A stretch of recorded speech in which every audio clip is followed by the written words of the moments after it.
Well, well, well. Hello, beautiful people. You know, somebody told me once that first impressions are everything. And, someone just got a first impression of you that broke every bone in their brain. Somebody, and I mean somebody who was standing right there close enough to count the stitches on your smile, got the most inexplicable marrow-deep, can't-shake-it feeling that what they were looking at wasn't entirely human. Not in a run-for-your-life kind of way. Oh, no, no, no. In the kind of way that made every nerve ending in their body snap to attention, like little soldiers who just realized the general showed up unannounced. Their skin went electric.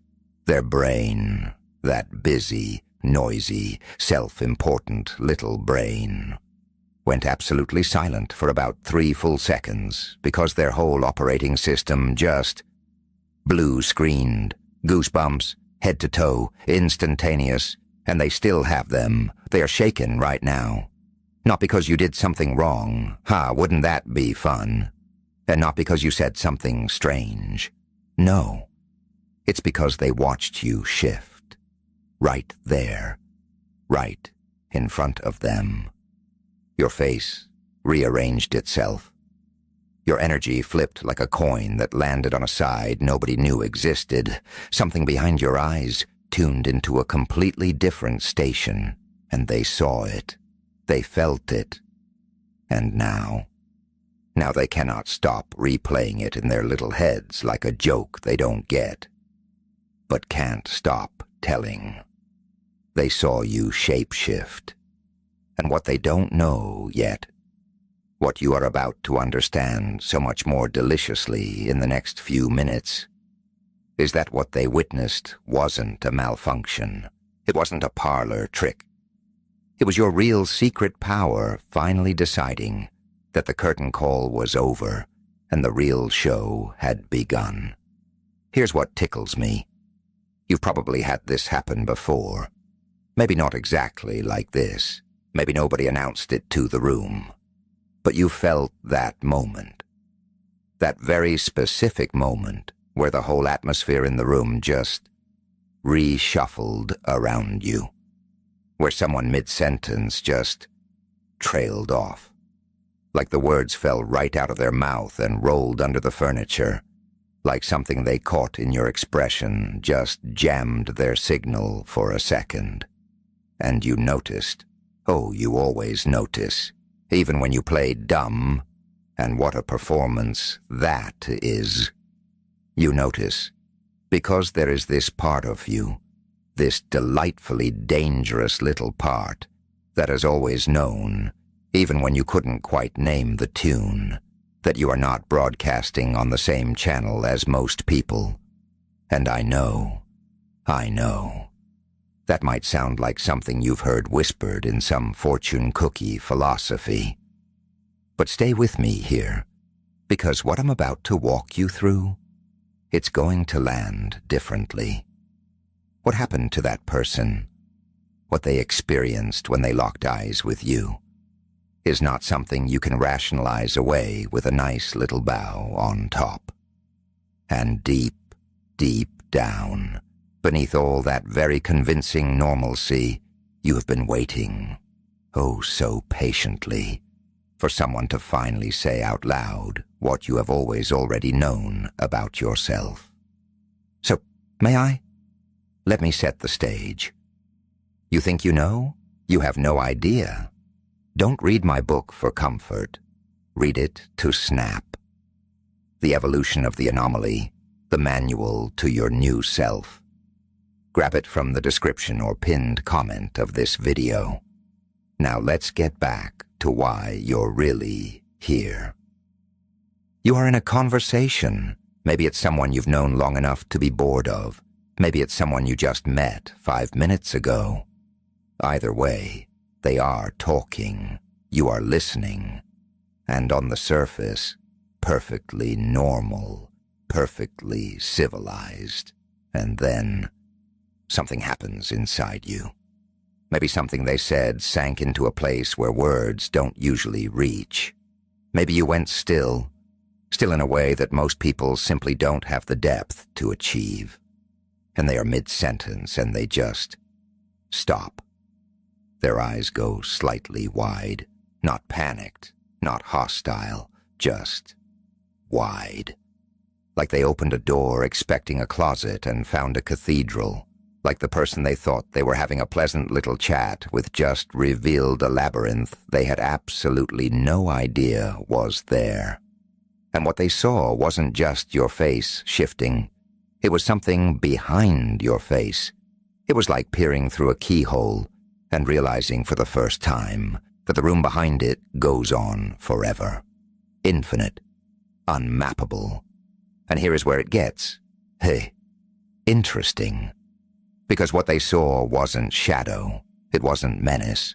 What they saw was primordial. What they saw was certainty. What they saw was a version of you that has been running for a very, very long time and has absolutely zero interest in playing small. That's the part that rattled them. Not you, the real you, the fathomless you. Because you know, that most people, when they look at other people, they see exactly what the script tells them to see. Same signals, same predictable frequencies, same nice, readable marquee. But when they looked at you in that moment, there was nothing on the marquee. You weren't performing a thing. You weren't stage managing how you landed. And for people who spend their whole miserable lives stage managing every little entrance and exit, that is genuinely terrifying. Terrifying. You didn't even have to do anything. You just arrived, fully, completely, and they felt it like a sudden drop in barometric pressure. Like the whole room recalibrated itself just to make space for what you dragged in with you. And that, right there, that's the power. That's the thing they couldn't file away. That's why they still have goosebumps. The instant, they felt your energy shift. Their survival instincts fired before their conscious mind even clocked in for the morning shift. That is not a figure of speech. That is literally what detonated inside their nervous system. Their body flagged something their brain didn't have a folder for. And when the brain can't categorize, it does one of two things. It bolts or it locks up. And they locked up. Because you are the glitch in their neat little matrix of perception. You are the variable their entire internal filing system was never designed to process. Every shortcut they ever used to read people, every cozy little heuristic they leaned on to feel safe in a conversation. You shattered every single one of them in a heartbeat without even breaking a sweat. And those goosebumps, that wasn't fear. That was their body screaming, "This is real. This is enormous. And I do not have the operating manual for this. Now, here is what I really, truly need you to understand, because this is the part that matters most. And I am not a man who says that lightly." That shift they witnessed, that wasn't something happening to you. That was something moving through you. And there is a world of difference. When something happens to you, you are the target. When something moves through you, you are the instrument. And what moves through you, this energy, this presence, this bone-deep awareness, it is layered. It is ancient. It carries frequencies most people couldn't tune into if you gave them 1,000 years and a manual. And it shows. Oh, it always shows. Sometimes it flickers in your eyes right when you go quiet. Sometimes it shows in the way your whole face reconstructs itself around something undeniable. Sometimes it shows in the way you can look at someone and they know, just know, that you have already seen exactly what they were trying to keep locked away. You don't have to say a single solitary word. They just know. And it drives them absolutely up the wall. Here is the thing about your energy, specifically, and this is something I perceive with, let's say, unusual clarity. You have this incredibly rare ability to reflect. Not reflect like a bathroom mirror, surface level, flattering. Reflect like a still lake at midnight. You know how when you look into water that deep, you see your own face, but you also see what's lurking underneath? That's what happens when people look at you when you are fully present. They see themselves, and then they see what's swimming beneath themselves. And most people, honestly, most people are not ready for that dive. They haven't made peace with whatever's down there. So when you reflect it back at them, it doesn't feel like self-recognition. It feels like exposure. Yeah, exposure. And that is where this whole "they are spooked" business lives. They weren't spooked by you. They were spooked by what you showed them about themselves. And you did it without even trying. Without trying. You just showed up, went fully present, and the reflection happened as naturally as gravity pulling a punchline into place. That's not something you rehearsed. No. That's something you carry. You didn't just change your expression in that moment. You literally rewrote the frequency of the room and the beautiful, chaotic thing. You weren't even doing it on purpose. It wasn't a trick. It wasn't choreography. It was just you, fully unlocked, moving through a moment without any of your usual filters on. And the room felt it. That person felt it. The very air rearranged itself. Because when something genuinely primordial and genuinely powerful decides to stop apologizing for what it is, everything around it has to reorganize. That's not mysticism. That's mechanics. That's energy. That's as real as a punch to the jaw. And what they were looking for, when they looked at you, was a person. A normal, readable, manageable, filing cabinet-friendly person. But for a split second, they encountered a force of nature. And that is a completely different animal. A person you can label and shelve. A force of nature stays lodged in your ribs forever. And I want to name something you've probably never let yourself fully sit with. Partly because sitting still isn't your strong suit, and partly because it's the kind of truth that bites. There have been moments in your own life where you've caught a flash of it yourself, maybe in a photograph where the lighting hit differently, and you stared at it longer than you meant to. Maybe in a mirror, late at night, when you were exhausted and your guard was on the floor, and something else gazed back. Something older, something steadier, something that knew precisely where it came from and precisely why it was here. And maybe that unsettled you, just a little. Or maybe it didn't unsettle you at all. Maybe it just felt like recognition, like bumping into someone you hadn't seen in centuries. Either way, you felt it, the knowing that what you are hauling around in this body is not confined to this moment, this life, this particular draft of you. The awareness stretches back further than your own memory, and it bleeds through in your energy, whether you consciously summon it or not. That's why people can sense you before you even cross the threshold. That's why conversations reroute themselves the moment you sit down. That's why someone can be completely lost, and one sentence from you, one real, true, unscripted sentence, lands in them like a compass needle snapping north. Because what you are carrying is old, and old things have heft, and heft creates pull. And pull drags people in, whether they bought a ticket or not. Mechanics. The reason they are spooked isn't because you are frightening.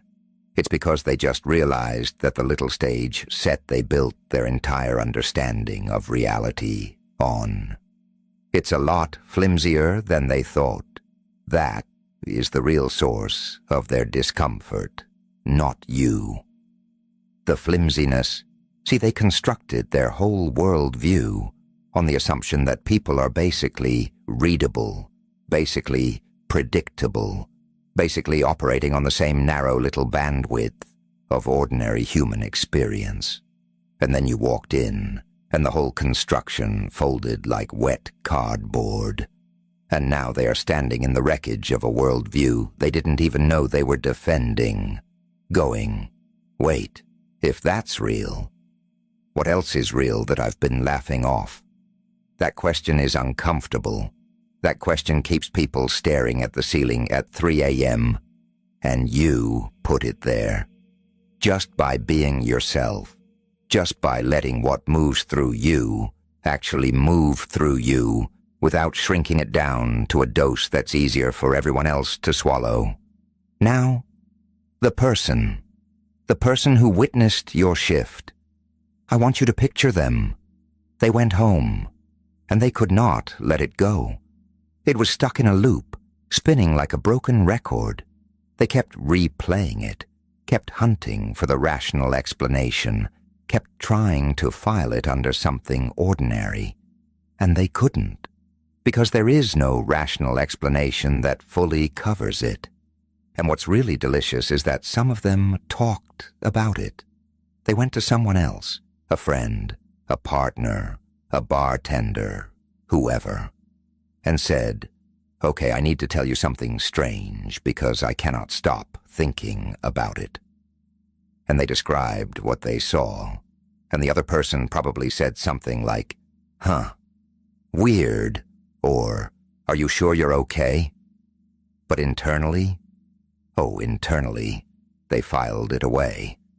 Because there is a part of every person that knows these things are real, that some people carry something that doesn't snap into a neat little box. And you, my friend, are one of those people. Here is what's happening in you energetically.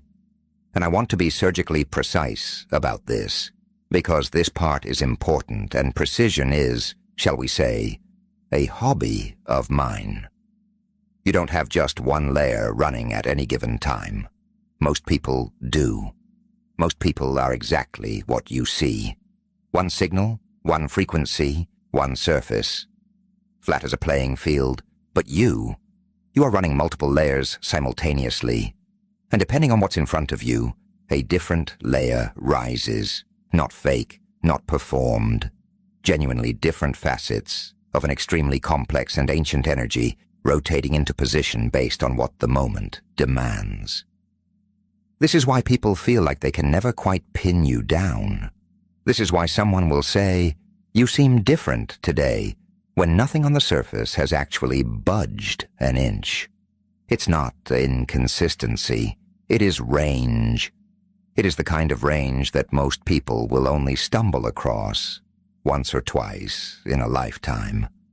In a person who makes them finally, viscerally understand what the word presence was always supposed to mean. And someone has been watching you lately. Not in a creepy way. Oh, who am I kidding? A little in a creepy way. But in an I cannot look away way. In a trying to crack the code way. They are comparing moments, collecting data points, trying to construct the blueprint that explains you. And every time they think they've got it, you do something that detonates the blueprint and they have to start from scratch. And the frustrating, gorgeous thing is, they will never get that blueprint to work. Because you don't operate from a blueprint. You operate from something far older and far less obedient than logic. And that drives people like that absolutely mad. Delightfully, irreversibly mad. But it also makes them incapable of stopping. There's something else I want to say, and I think you need to hear this directly from someone who knows a thing or two about wearing more than one face. The fact that you have this power, this depth, this ability to shift and reflect and carry primordial knowing in a modern body. That is not an accident, and it is not a curse. Even when it has felt like a curse, even when you spent years trying to dial it down, make yourself more legible, more comfortable, more digestible for the people orbiting around you. Even when you convinced yourself that being easier to categorize would make your life simpler. It didn't work, did it? No, because this isn't a feature you can disable. It's not a mask on top. It is the face underneath all the other faces. Trying to shut it off is like trying